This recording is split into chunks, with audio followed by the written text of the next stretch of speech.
د طالبانو د دفاع وزیر ملا یعقوب څخه خطرناک اعلان وکړ. طالب جنګیالي په کومو شرایطو ګمارل کیږي؟ ویډیو وګورئ ترڅو له دغه نوي اعلان او اقدام څخه خبر شئ.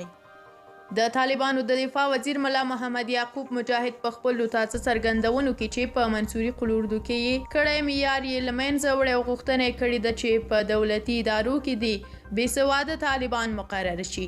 هغه ویلي دي د اسنادو څخه پرته باید طالبان په دولتي څوکیو وګمارل شي، ځکه دوی 20 کاله په غرونو کې له امریکا سره جګړه وکړه. دا چې طالبان ښې حکومتولۍ ته ځان ژمن ښیي، خو بیا یې هم مشران په دې نیت چې باید پر بستونو بېسواده طالبان وګمارل شي، دا به نو بیا څنګه اداره وي؟ د طالبانو د واکمنۍ راپدې خوا خلک د ټولو ادارو د فلج کېدو له امله له زیاتو ستونزو سره مخ دي او وایي چې اوس وزارت خونې او ټول دولتي ادارات د مسلکي کسانو د نشت له امله له فلج سره مخ دي. دا مسلکي کسان څه شول؟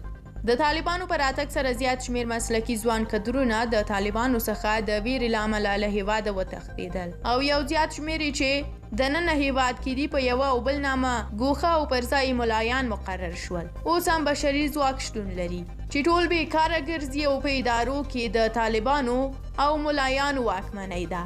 د پاکستان لومړي وزیر عمران خان موده مخکې افغانستان ته د بشري ځواک او مسلکي کسانو د لیږلو وویل چې طالبان د مسلکي کدرونو له نشت سره مخ دي. نو بیا ولې طالبانو بیرته وویل چې دوی مسلکي کسان لري او بیا له عمران خان څخه یې مننه هم وکړه؟ خو له ښاغلي ملا یعقوب څخه باید پوښتنه وشي چې تاسې ولې پر ولس باور له لاسه ورکړی او دوی مسلکي او لوستي اولادونه له مهم بستونو څخه لرې کوئ او ملایان چې ادارې اوس هم له فلج سره مخ کړي دي په دندو ګمارئ. دا کار به ستاسو د حکومت د سقوط سبب شي. له تاسو ډیره زیاته مننه چې ویډیو مو تر اخره ولیدل. د طالبانو د دفاع وزیر د دغه نوي اقدام او اعلان په اړه خپل نظریات په کومنټ کې ولیکئ. موږ هم ستاسو نظرونه او کومنټونه لولو. تر بلې ویډیو د خدای په امان.